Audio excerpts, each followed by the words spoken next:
Halo mama-mama yang keren, cantik, dan kreatif. Selamat berjumpa lagi di channel Mama Ocha, salah satu mercusuar dalam memilih dan memilah bacaan untuk Ananda tercinta. Nah mama-mama sekalian, kali ini Mama Ocha akan mereview buku bacaan yang cocok untuk dibaca dalam membaca nyaring. Mungkin mama-mama sudah tahu ya, membaca nyaring itu adalah membaca dengan suara keras. Ya iyalah, maksudnya bukan membaca dalam hati gitu ya. Nah, ternyata membaca nyaring ini banyak manfaatnya loh, Mam. Dengan membaca nyaring ini diharapkan putra-putri kita akan belajar mendengarkan, kemudian tertarik membaca, dan pada akhirnya bisa membaca tanpa harus kita paksa-paksa atau sampai diles-leskan ya malahan ya. Tapi tentu saja hal ini harus dilakukan berkali-kali ya, Mam, dan continue, jadi terus-menerus gitu. Nah, membaca nyaring ini kesannya mudah sekali ya, Mam ya. Tapi sebetulnya gampang-gampang susah loh. Karena kita sebagai orang tua itu harus menguasai tanda-tanda baca dan juga intonasi suara. Nah, membaca nyaring ini juga tidak disarankan membaca seperti guru yang mengajar di kelas ya, Mam. Jadi sebaiknya anak ikut melihat buku. Jadi seperti ini, anak bisa di pangkuan kita atau di samping kita. Nah, untuk itu maka dibutuhkan buku yang lebar dan besar seperti ini. Contohnya ini memenuhi syarat karena bukunya lebar dan besar. Nah, seperti ini. Kemudian sebaiknya juga bergambar. Gambar-gambarnya banyak.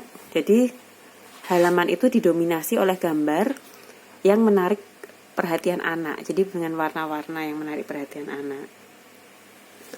Nah, seperti ini. Tulisannya juga tidak banyak. Ini seperti ini. Gambarnya menarik kan, Mam? Seperti ini.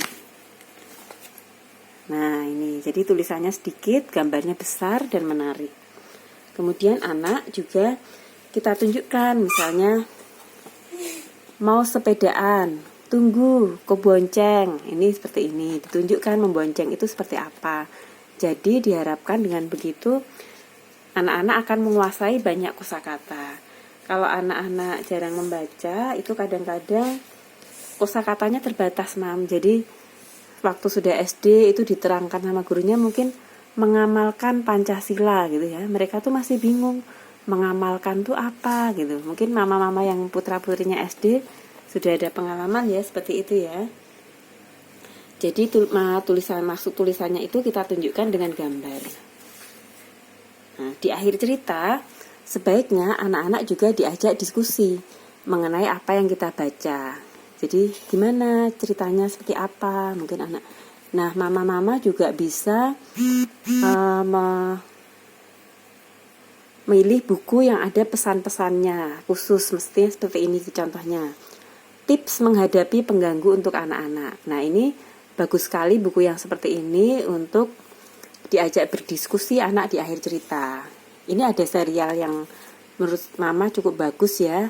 Ini Dragon, Kisah Ksatria Naga. Di sini ada tips-tipsnya. Jadi ada yang ini adalah tips menghadapi pengganggu untuk anak-anak. Jadi kalau nanti anaknya sekolah, kalau ada pengganggu, gimana tips-tipsnya, itu bisa buat bahan diskusi dengan anak. Kemudian ada tips keselamatan di air untuk anak-anak. Ada tips keselamatan untuk saat kebakaran untuk anak-anak. Ada serial tips menghadapi pengganggu, ini udah ya, tips menghadapi orang tak dikenal untuk anak-anak. Nah, ini bagus sekali yang ada pesan-pesan tersirat seperti ini. Kemudian kalau yang populer ya, ini Franklin. Nah, Franklin ini populer sekali, ceritanya juga menarik, tulisannya juga besar-besar, gambarnya juga menarik. Ini untuk anak-anak. Nah, ini contoh-contoh buku yang bisa kita gunakan dalam membaca nyaring untuk anak-anak. Demikian dulu mama-mama sekalian, tips-tips dan info dari Mama Ocha malam ini. Semoga bermanfaat. Terima kasih sudah melihat.